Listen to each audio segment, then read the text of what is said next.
भारत के seven sisters यानी पूर्वोत्तर भारत के असम में भगवान विष्णु का एक ऐसा रहस्यमय मंदिर है जहां उनकी पूजा घोड़े के सिर और इंसान के शरीर वाले रूप में होती है। लेकिन इसका सच जानकर आपके हैरान हो जाएंगे। कहते हैं यह वही जगह है जहां भगवान ने दो भयानक दैत्यों को मारकर उनकी ही लाशों से बनी ठोस जमीन पर विश्राम किया था। आखिर क्या है यह पूरी कहानी, चलिए जानते हैं। कहानी शुरू होती है सृष्टि के आरंभ से। उस समय चारों ओर केवल गहरा पानी था। भगवान विष्णु की नाभि से निकले कमल पर ब्रह्मा जी प्रकट हुए। उन्हें सृष्टि बनाने का संकेत मिला और भगवान ने उन्हें चारों वेद प्रदान किए जो सृष्टि रचना का ब्लूप्रिंट यानी मूल ज्ञान थे। ब्रह्मा जी ने सृष्टि निर्माण के लिए हजारों वर्षों तक कठोर तपस्या शुरू कर दी। ब्रह्मा जी तपस्या में लीन थे तभी एक अनहोनी हुई।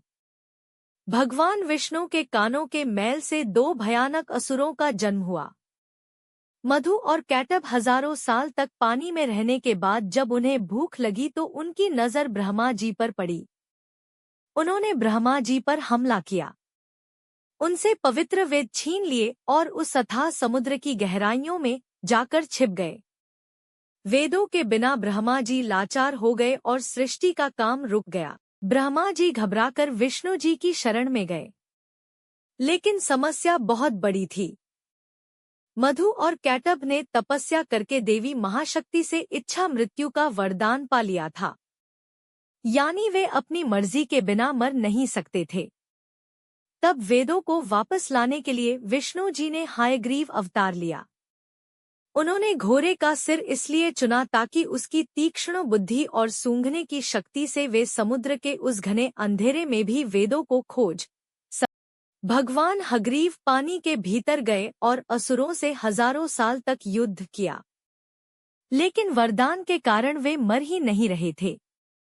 अंत में भगवान ने अपनी माया से उन्हें मोहित किया और पूछा कि तुम्हारी मृत्यु कैसे होगी। असुरों ने अहंकार में शर्त रखी, हमें वहां मारो जहां पानी ना हो, एकदम सूखी जगह। पूरी दुनिया में तो पानी ही पानी था। तब भगवान ने अपना विराट रूप धारण किया, अपनी विशाल जांघों को पानी से ऊपर उठाया और कहा मेरी जांघें सूखी हैं, और वहीं उन दोनों का वध कर दिया। मरने के बाद उन विशालकाय दैत्यों के शरीर से जो भारी मेद यानी चर्बी निकली वह जम गई और उसी से यह ठोस धरती बनी। इसीलिए पृथ्वी को मेदिनी कहते हैं। युद्ध के बाद थके हुए भगवान हयग्रीव ने इसी नई बनी जमीन पर असम के मणिकूट पर्वत पर विश्राम किया। उन्होंने वेद ब्रह्मा जी को लौटाए और ज्ञान की पुनः स्थापना की। इसीलिए हयग्रीव भगवान को आज भी बुद्धि और तर्क का देवता माना जाता है।